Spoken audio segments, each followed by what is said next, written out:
To add rounded corners in Canva, all you need to do is to left click on your design, then on top click on the corner rounding button right here, and finally just use the corner rounding fader right here. Some people are a bit confused about that because in older versions of Canva, the corner rounding feature was actually found here in the border style menu. But now with the glow up update in Canva, this feature has gotten its own button and it's placed right here as we have just seen.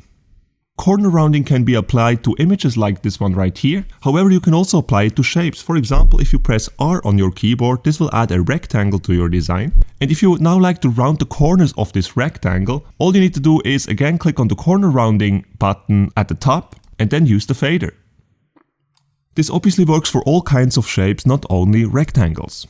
Now, one thing to note is that you cannot use the corner rounding feature for elements found here in the Elements tab. So for example, if I add this flower here to our design, on top you can now actually still find the corner rounding button, but when you use the fader you will see that nothing is actually happening.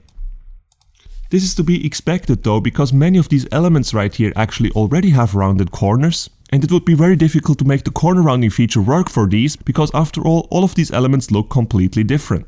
If you enjoyed this video, make sure to smash the like button and subscribe to the channel.